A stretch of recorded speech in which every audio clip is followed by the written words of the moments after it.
Moi, j'avais une perruque, j'avais une moustache, j'avais tous mes costumes qui étaient quand même très serrés, j'avais cette espèce de longue cape, mes chaussures à talons.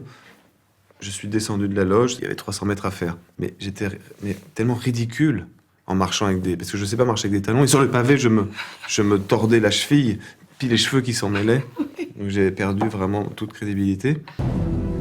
Vous voulez donc que je déclare la guerre aux protestants et à l'Angleterre? Ce serait intelligent que d'avoir peur. Quand j'ai reçu le scénario, j'étais content de me replonger dans cette histoire-là.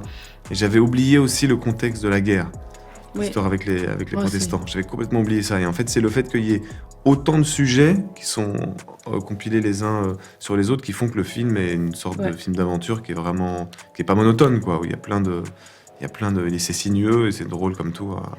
J'espère à regarder, parce qu'on l'a pas encore vu avec Vicky, on a prévu de le voir ce soir. J'étais enfant et j'aimais bien les mousquetaires. Et là, avec le film, pour la première fois, j'ai vraiment compris l'enjeu, le truc, la politique. Plus important, en tout cas, pour Vicky et moi, c'était de se dire, le roi et la reine ne sont pas vraiment tombés amoureux comme un coup de foudre à Notting Hill, dans un jardin public, c'est un mariage arrangé. Néanmoins, ils s'aiment vraiment, même si l'intrigue commence par une histoire d'adultère de la reine. En tout cas, sachant ça, on se disait, ils ont peut-être une vie plus libertine, ils ont des amants, des maîtresses, mais il y a une histoire d'amour. Et que même dans des situations qui sont complètement des situations politiques très fortes, à savoir, faut-il déclencher la guerre ou pas, le roi est peut-être concentré sur savoir si sa femme l'aime ou pas. Le message que je portais était qu'on peut aimer plus qu'une personne. Je me voyais un peu comme ça, comme un messager de l'amour. Et si les deux, je sais pas, je les ai imaginés comme deux adolescents qui vont d'une fête à une autre fête, à un festival, et qui fument de la beuh ou prennent de la MDMA, ils sont complètement décalés de la réalité parce qu'ils ont pas besoin d'être dans la réalité. C'est pas juste des gens qui souffrent à être des représentants ou à, tu vois, à faire la guerre, ou la femme qui est la pauvre femme qui a pas le droit de dire quelque chose, qui aussi. Mais j'avais envie qu'il y a vraiment une danse entre les deux. Moi, j'étais très content de faire le roi parce que j'avais fait Robespierre dans un film sur la Révolution française, donc il fallait être paritaire d'une certaine manière. Donc j'étais très content de jouer le roi, quoi. Donc j'ai appelé Xavier Beauvois, un copain à moi qui a joué aussi pas le même roi, c'était Louis XVI dans le film de Benoît Jacot, et il m'a donné 2-3 conseils. Il m'a dit, tu dois faire attention de pas te laisser enivrer par le costume et donc de pas commencer à jouer avec la tête trop haute et tout ça.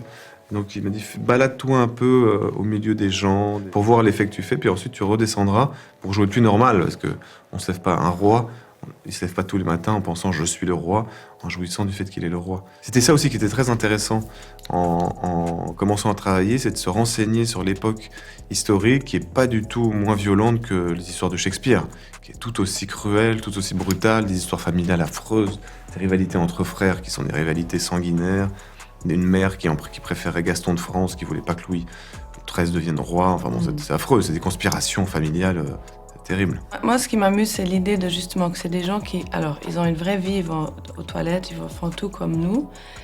Et comment ça imprime quand même, parce que à force d'être vu toute ta vie, ça change comment tu te tiens. Et après, toute l'éducation que tu as reçue, ça change quand même la posture, donc tu peux jamais vraiment le lâcher. C'est pas impossible de vraiment sortir, et en même temps, comme il dit, on vit avec ce véhicule de roi et de reine. On est toujours en train de naviguer ça. Et en même temps, c'est naturel, et en même temps, tu peux jamais vraiment lâcher la reine. Ça m'intéressait. Ça faisait longtemps qu'on n'avait pas fait un film de KPTP. Moi, je me souviens de La fille de D'Artagnan, de Bertrand Tavernier, que j'avais adoré. Et non, c'est vrai que j'aimais beaucoup ça. Ouais. L'idée de voir des acteurs qui sont sur des chevaux, qui courent dans la campagne, ou des acteurs simplement qui rentrent en duel. Thierry, qui est le créateur des costumes, il était très en référence avec le western. Oui. Au début, j'étais un peu estomaqué, puis après j'ai Même le DOP aussi, dans l'idée de comment c'est filmé. Il y avait beaucoup de références du western. Les costumes les plus beaux, les mieux faits que j'ai jamais vus ou portés, ou incroyable, vraiment. Et chaque tissu a été teinté dans une couleur spéciale pour que tout vienne dans une couleur. Il y avait des bijoux cousus sur les vêtements. J'ai jamais vu ça. Les essayages costumes, c'était très beau parce qu'ils prenaient nos mesures et en même temps, on les prenait dans les ateliers. Et en fait, à chaque fois, Thierry, qui est le créateur des costumes, il nous montrait les tissus qu'il avait trouvés à Ouais. gauche, à droite, qu'il avait fait teindre et tout ça. C'était vraiment très beau.